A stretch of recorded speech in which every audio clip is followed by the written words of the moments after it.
Hidden behind steel doors lie the greatest stories the auto world forgot. From factory wars to near-death legends, this is Vaulted Wheels, unlocking the machines that built America. Imagine a machine so impossibly far ahead of its time that literally 30 years later, it still represents the absolute gold standard of engineering perfection. Welcome to this explainer, where we're going to unpack the wild, dramatic history of the McLaren F1, a singular, totally uncompromising human vision brought to life. To really grasp the sheer gravity of this car, I want you to think about this. One of these just sold at auction for nearly $20 million. Yeah, $20 million. The McLaren F1 is no longer just a mode of transportation. It's a piece of rolling history, a mechanical unicorn that commands the GDP of a small island nation whenever one actually surfaces for sale. But its immense value, it isn't just because it's rare. It's really about the breathtaking story of exactly how and why it was built in the first place. So the crucial question we are exploring today is honestly a bit of a paradox. How on earth did an entirely analog machine, one built purely for the driving experience, with absolutely zero focus on top speed, accidentally shatter the world speed record? In an era where corporate engineers chase speed titles with massive budgets, wind tunnels, and supercomputers, the creators of this car weren't even trying to build the fastest car in the world. And yet, they did exactly that.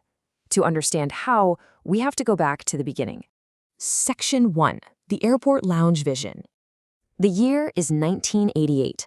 The dust has just settled on the Italian Grand Prix, and legendary Formula One designer Gordon Murray is sitting in an airport lounge just waiting for a delayed flight home. To pass the time, he pulls out a piece of paper and sketches out a revolutionary blueprint for the ultimate road car. He eventually pitches this raw, three-seater, center-drive concept to McLaren boss Ron Dennis. There were no focus groups here, no marketing committees, and definitely no corporate compromises. It was just a brilliant engineer scribbling down the blueprint for perfection while waiting for his plane. You see, Murray had recently experienced a massive epiphany. At the time, supercars were, well, notoriously heavy, incredibly uncomfortable, and just unforgiving to drive. But when Murray test drove the new Honda NSX alongside Formula One god Ayrton Senna, everything shifted. The heavy, evil-handling supercars of the 1980s were instantly rendered obsolete in his mind. The NSX proved that a car could be fast, but also reliable, comfortable, and flawlessly balanced. He knew right then in his bones, the McLaren F1 had to have the everyday usability of a Honda, but the terrifying heart of a purebred racer. Section 2. Refusing to compromise. Now, setting goals is easy, right? But executing them without compromise is where the drama really begins. Murray created what many considered a completely impossible list of demands for his engineering team.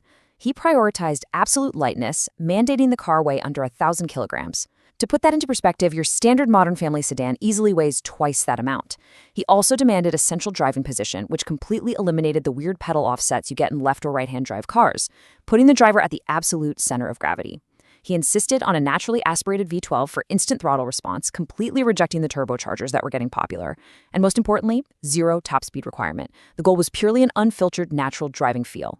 But here is where our story hits a massive brick wall. Murray wanted the perfect engine, and his top choice was, obviously, Honda. I mean, they were already supplying McLaren's championship-winning Formula One team, so it seemed like a natural fit. He went to them asking for a bespoke, ultra-lightweight V10 or V12 built to his exact, uncompromising specs. But Honda flat out said no. They just refused the project. It was a crushing rejection. The obvious path was closed, meaning Murray would have to look elsewhere, and that pivot would irrevocably change automotive history. Section 3. A V12 masterpiece born.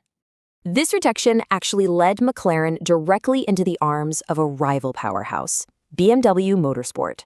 BMW's engine genius, Paul Rosche, took one look at Murray's seemingly impossible brief and just went to work. And the result? Absolutely legendary. Rosche actually missed the incredibly strict weight target by a mere 16 kilos, but in exchange, he over-delivered on power by a staggering 14%, creating a beast pushing well over 600 horsepower. The S70/2 V12 was born. It was a naturally aspirated masterpiece with no traditional heavy flywheel, allowing the revs to climb and fall with the terrifying ferocity of a superbike. Section 4. rewriting the rulebook. So, with the heart of the beast secured, the engineering team faced a brand new crisis. You can't just drop a 600 horsepower V12 into a standard steel frame. The torque alone would literally twist the car apart. The team had to invent entirely new manufacturing processes just to hold the thing together. The F1 became the very first production road car to use a full carbon fiber monocoque. McLaren had actually pioneered this exact tech in Formula One racing back in 1981, but bringing it to a road car in 1992 was borderline science fiction. It kept the vehicle incredibly safe, astonishingly rigid, and mind-bogglingly light. This wasn't just a supercar anymore, it was an aerospace project with license plates. Because that massive BMW V12 generated immense heat that could literally melt and structurally compromise that carbon fiber chassis over time, they needed the ultimate heat shield. They didn't use aluminum, they didn't use steel. No, they lined every single engine bay with roughly 16 grams of pure gold foil.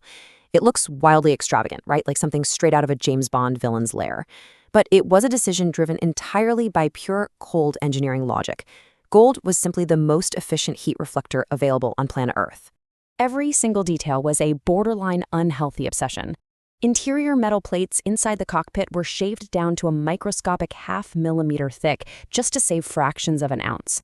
The obsession with weight went so far that they went to the audio company Kenwood and demanded they custom design a miniaturized 10-disc CD player simply because the standard ones were deemed far too heavy. When Gordon Murray said no compromises, he meant it down to the last millimeter and the last gram. Section 5. Shattering the records. This ruthless dedication absolutely set the stage for an unprecedented era of dominance. Unveiled in Monaco in 1992, the F1 instantly dropped jaws all over the world. But then, in 1995, something truly impossible happened. It entered the legendary 24 Hours of Le Mans.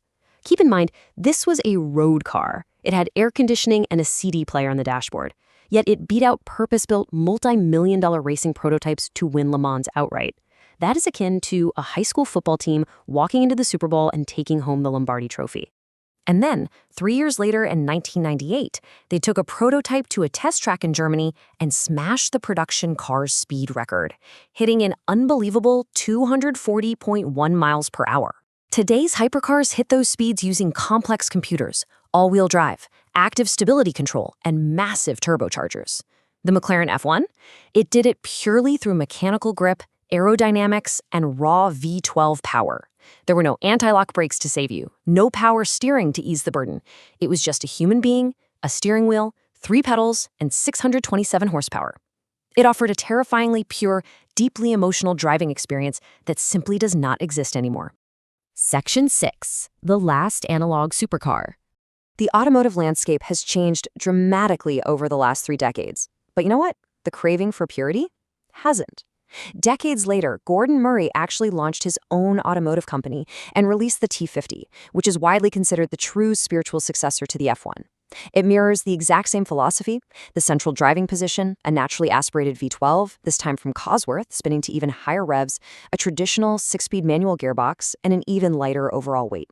It's a gorgeous love letter to purists who crave an analog experience in a world utterly obsessed with digital intervention. So, as we wrap up this explainer, it leaves us with a pretty profound question. We live in a hyper-digital world, right? A world where algorithms do the driving, the thinking, and the correcting for us. The McLaren F1 stands as a timeless monument to the exact opposite. So is the ultimate luxury actually just a perfect, unfiltered connection between human and machine? Perhaps true engineering perfection doesn't come from a boardroom committee or a computer simulation, but from a singular, uncompromising vision sketched out on a piece of paper in an airport lounge. Thanks so much for exploring this incredible history with me today.